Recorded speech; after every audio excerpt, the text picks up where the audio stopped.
Hello and welcome back to LTC Heroes Live. I am joining you from Ohio. We are doing LTC Heroes Summit with Foundations Health Solutions. Today I'm talking to Dottie Edmondson. Dottie, welcome to the program. Thank you. I'm glad to be here. Dottie, what's happening here is really unique. We've been invited in to help MC and co-host an event. Tell me what you felt like when you heard that your team, your facility, voted that you be one of the representatives to come to LTC Heroes Summit. I was surprised. It's an honor to do this. I was just, at first I didn't think it was real. And then when they come back and told me, yeah, you're going, I'm like, oh my God. I still didn't believe it till I'm actually here. You know, in the morning we were doing a session where everyone talks about their story. What's the story that's most important to them, that if they had to write it down in their journal or for their grandparents or their grandchildren to hear about, everyone shared one. And the person who met you nominated you to share your story. Can you tell me what you shared this morning? Yes, when I was a nurse aide, I had this gentleman. They would call me in on my day off because he wouldn't get up out of bed, and he didn't want anybody else to get him up but me.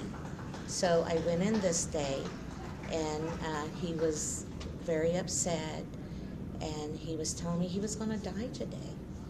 And I'm like, no, it's going to be okay. I'm here. I'll get you up. I'll take care of you. So he says, okay. So we got him breakfast, and he ate breakfast, and then I left the room, and he put the light on again. I come in to help him, and he wanted to go to the bathroom, so I got him in the bathroom, and he's talking this whole time. He didn't have family at all, and so I just stayed with him the whole time because he didn't want me to leave. So we get him in the bathroom. I'm very emotional about this. That's okay. And while he's in the bathroom, he hugs me and tells me how much he loves me. And I told him I love him. And when he was hugging me, he died in my arms. And it was horrible. It was, from then on, I knew this was what I was supposed to be doing. And I've never forgot that. And the whole day, I think everybody in the place, the whole day, we just cried all day long. It must feel so amazing to know that you had an impact on his life that way, that you were his family. Yeah. And so from then on, in my job, it is my job, but I love my job. I love it's my extended family, and that's how I treat them. I love my people I work with. Sometimes we're there more than we're at home. And from then on, even if I have to hold somebody's hand, or we're always in a hurry, if I need to stop and just say, okay, I'm going to listen to what they have to say, because sometimes that's all they want, is you to listen to them and take a moment out of your busy day and always treat them with dignity and respect, as if that was your mom or dad or your mother, sister, brother. And I think that's the best thing you could do. Their family. Dottie, do you know where that skill that you have of listening, of empathy, comes from? Does it come from a parent, from a grandparent, from somebody who taught you? I was raised in a church, and my father would always tell us, and we're country folk, so he would always say, your word is valuable. So if you say you're going to do something, then you do what you say. And so if I say I'm going to do it, then that's what I go with. And that's, your word is your word of honor, you know?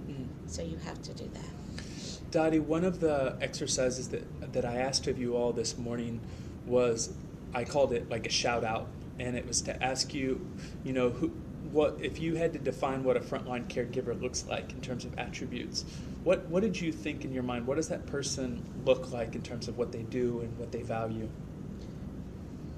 To me, is always putting the other person first, not yourself, but listening and maintaining dignity and respect for each other.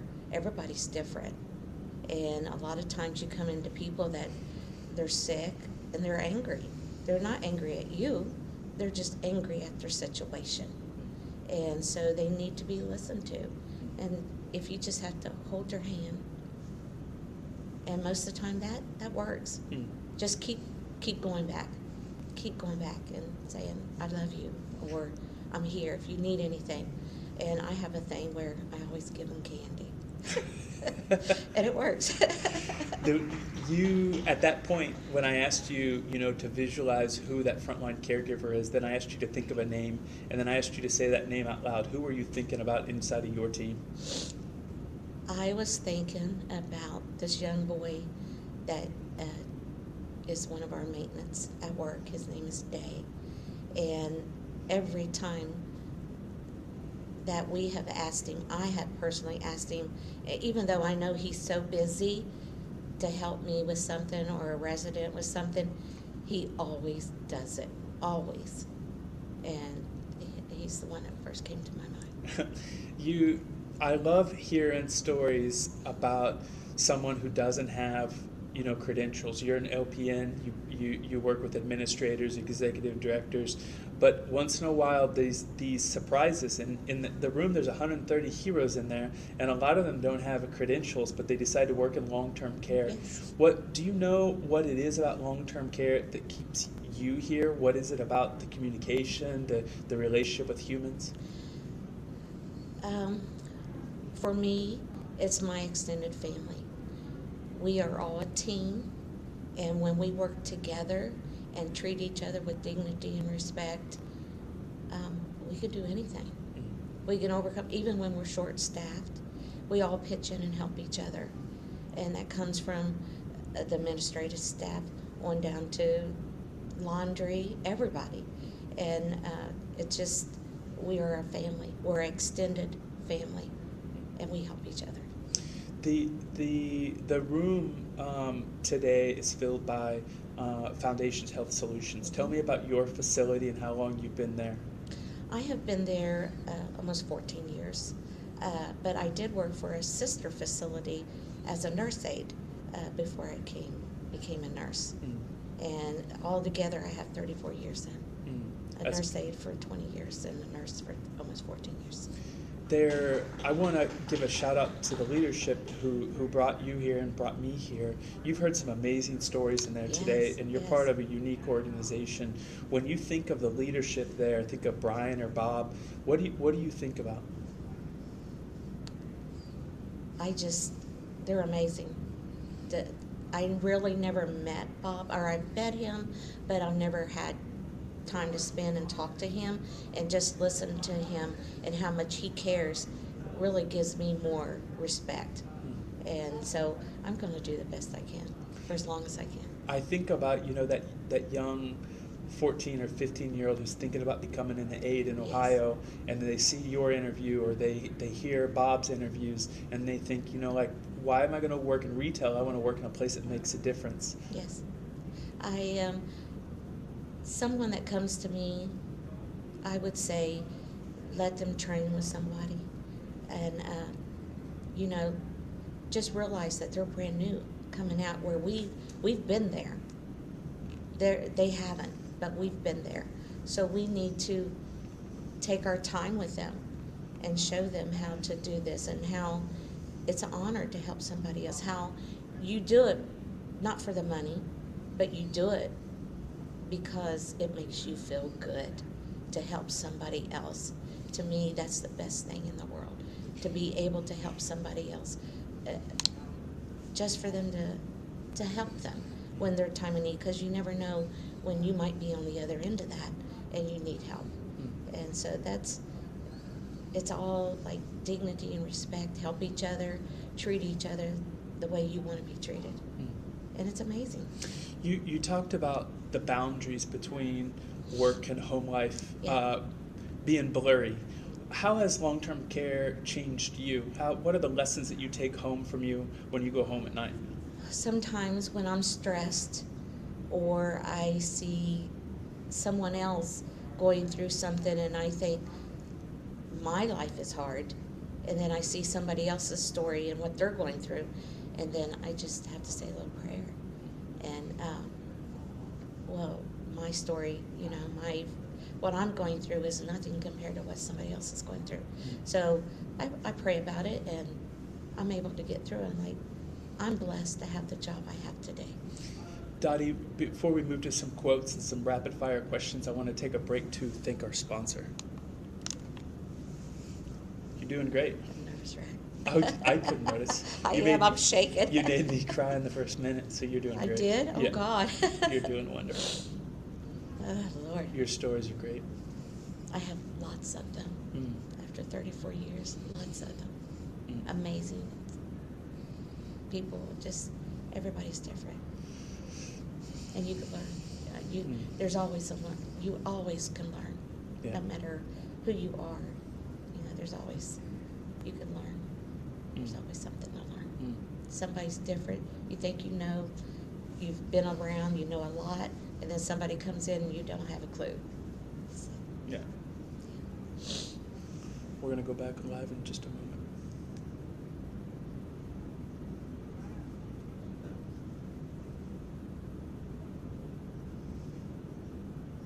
If I ask you a question that you can't answer, it doesn't make sense, just say, I'm not sure, just pass, okay? I'm going to ask you some cool quotes and hear you to reflection.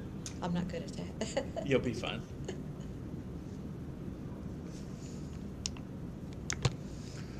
All right.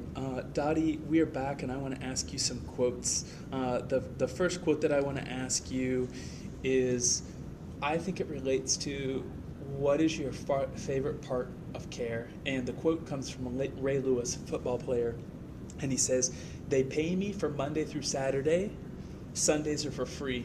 He basically says that when he plays games on Sunday, he loves it so much he'd do it for free. What's your favorite part of long-term care that's your football game?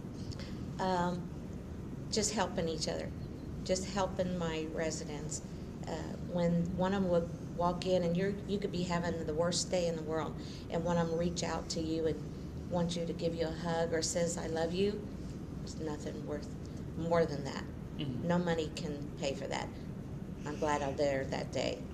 The next quote comes from an author, Oscar Wilde, and I think it has to do with what are the parts of the job that would be hardest for you to say goodbye to. The quote says like this: the best way to appreciate your job is to imagine yourself without one. What would you miss most if today you retired or moved into a different industry? My extended family, my residents. It's like, how do I know they're getting taken care of? I will miss them the most. The rapid fire questions that I want to go to, Dottie, and feel free to say pass if you don't feel comfortable with one of them. If you could have a gigantic billboard anywhere with anything on it, on the highway with thousands of people to see it, what would it say and why? It would say, come and work for Venetian Gardens, best place in the world, extended family. That's amazing. That's the first time I've had someone say that their name of their facility. You must really love your. No, that's fantastic. I'm proud of you. You want to recruit young people to help you with the staffing. Yes. And lastly, what advice would you give to a young college student about ready to enter the real world? I would tell them, take one day at a time. Go for your dream. Don't wait. Don't let nothing stand in your way. If nursing is what you want to do, come and figure it out. Come and try it. Because there's nothing more rewarding than having that feeling to help somebody else and not expect nothing else back in return. Dottie, thank you so much for joining me on LTC Heroes today. It was emotional in the morning. It was inspirational. I've heard your story. Today, I know you have some breakout sessions, but tonight, I think we're going bowling and karaoke for the LTC Heroes Summit. Okay. Thank you so much for joining me. Thank you so much. Great.